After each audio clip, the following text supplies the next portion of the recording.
I started PrepLadder for my preclinical subjects like pathology, pharma, and then from my third year itself, I put more emphasis over the clinical part as well. So, and then later on, surgery and medicine, they became the two best friends of mine, I'll say. So that I usually hang out with most of my Right. time. So.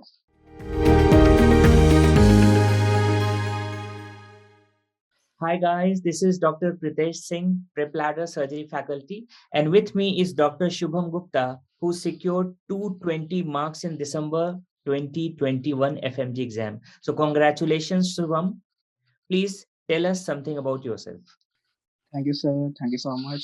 First of all, sir, it's an absolute honor for me to have you, like, to talk to you, on live interaction with you. So I will say, like, for many of us, it's just like a dream come true to talk to one of your favorite faculties like that. Well, thank you very much. So my name is Shubham, and for now I'll say like Dr. Shubham. So I did my MBBS from Our Lady of Fatima University, Philippines. Okay. And this year only I graduated, so I am a 2021 batch student. Right. And Cracked the exam in your first attempt. yeah, it was my very first attempt. So although we didn't get much time to prepare for it, but we somehow just I tried to put all my efforts to have it in one go itself. Right. Not to stretch it further. So how will you rate this exam? According to me, so the exam was not that much difficult as it was said by most of the students.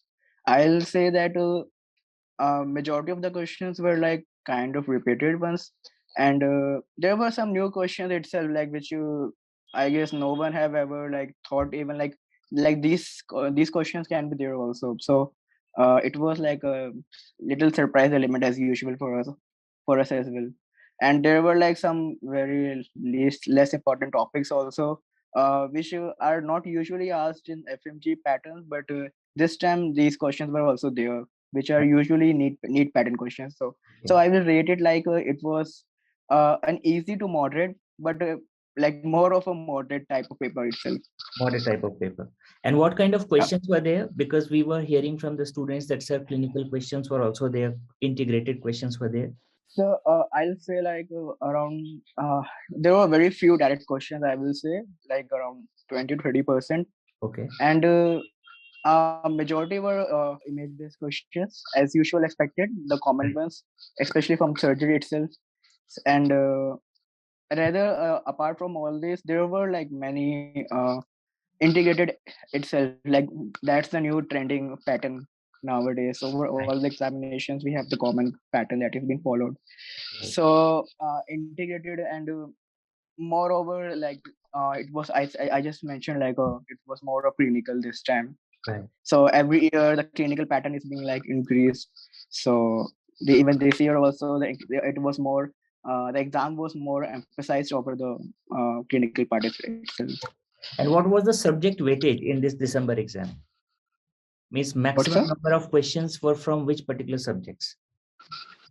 So honestly speaking, so we can't differentiate like which subject was having the majority of the paper, because it was very difficult to even identify the questions like which subject are they actually from, because Right. after giving the exam itself, when I saw the recalls, I was like kind of surprised to see like, oh, okay, so that question that I was thinking that was for pathology, it was actually a part of pediatrics. So Right. you can't say like what question you are it's just like instead of saying the subject, just see the question as a patient itself in front of you. So whatever is there in front of you, you have to just answer it in that same manner. Right. So it doesn't matter which subject you are from.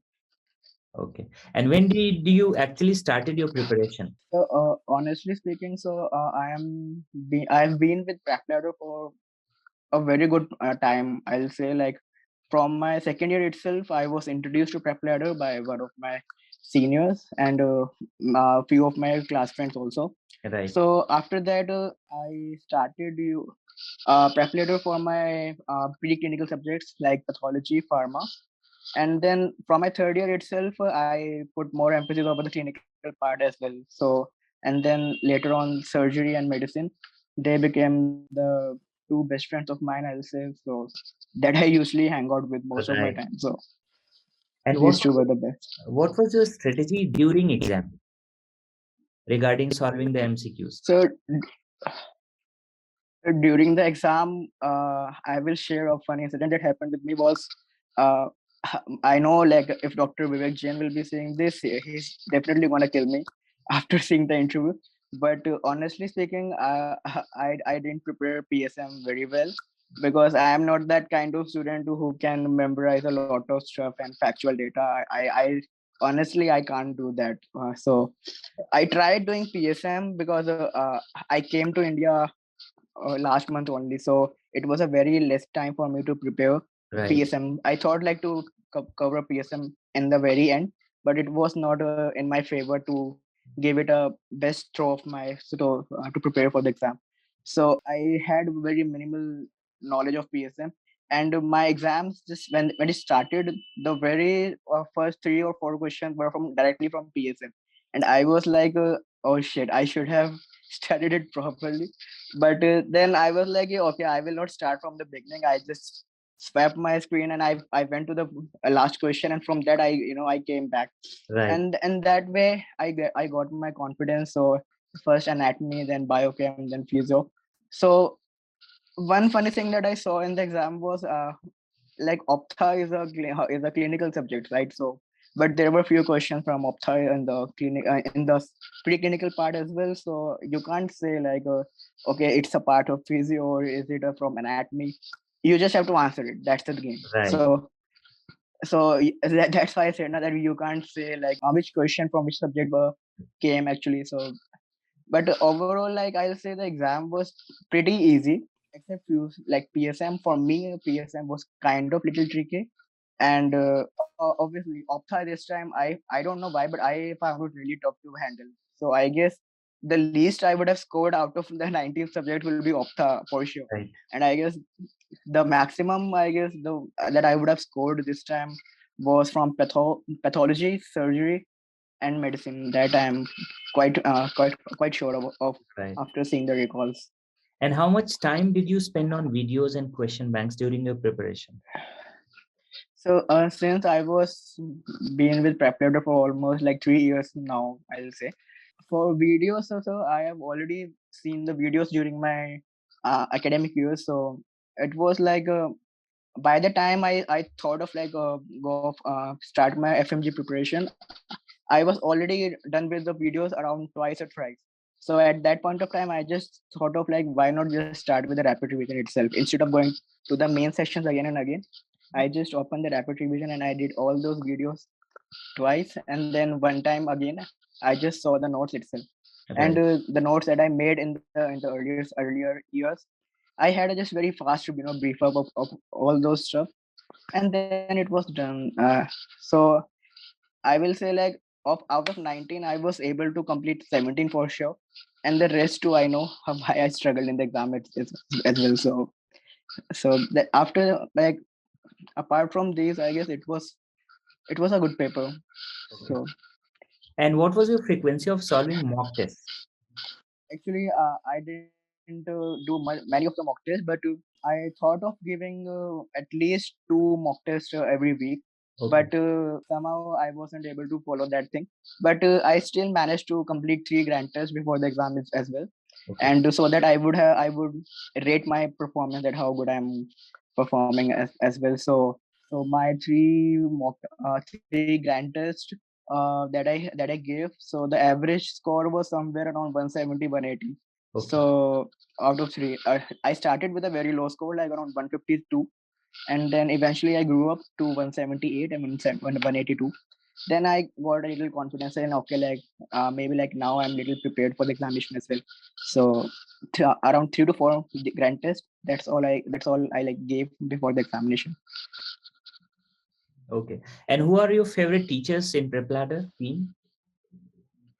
Uh, if I'll start from the top, so Dr. Deepak Marva as usual. He's like for me, he's like the biggest, like the person I admire the most. I'll just simply put in that words. So whenever I feel like I'm losing my track or I am feeling less motivated, So I just open any of the topics that sir has taught, even though I have seen it many times. But still, whenever I see him, or listen to him for at least half an hour, I feel like okay, now I can do it. And after that, obviously surgery, as I mentioned, that these two were two of my best friends that I usually used to hang out in my leisure time as well, and also when I'm studying also. And apart from that, obviously Goga sir, the pharmacology god, and Dr. Sparsh Gupta. So I used to see the FMG reviews they usually conduct before the examination as well. So and every time many questions are repeated itself from those sessions as well. So I am very thankful for all the PrepLadder faculty for helping me in this journey, and somehow I was able to score a decent score in this examination as well. Right. What is your favorite feature in the PrepLadder app? In the PrepLadder app, there's a feature that we call as like where you can customize your Q bank. Okay. So you can customize in the way like the question that you have marked incorrect in the previous Q banks. So you can now have a random Q bank of your own. So that was one of the best feature I liked the most. And then the previous years Q banks that were there, all those things that I used to make. I use them a lot during my practice. Okay. And please share your tips or some advices to the students who are preparing for FMG. For the upcoming batches, I will say like it's never bad to to start your preparation as early as possible. First of all, because what I have seen is like students are usually very delayed to start the preparation, and then by the time it's the performance time, the syllabus is not yet done, so they always feel like under pressure that they are not good enough. So that's why I'll say like it's always to start early, and it's good to watch all those videos again and again unless and until you are good with the concept, because the concept is what that matters the most, no matter it's what exam it is, whether it's FMG, NEET. I always lay emphasis over the concept thing, because cramming is not my cup of tea, that I know. So the more the concept, the better the performance is. That's what I believe. Okay. And I also advise my juniors and the upcoming FMG aspirants to follow the same thing. Okay. Thank you, Shubham. It was a great discussion and hope it will help the FMG aspirants for the next exam, for the upcoming FMG exam. Congratulations once again and good luck for your better future. Thank you. Thank you, sir. Thank you so much.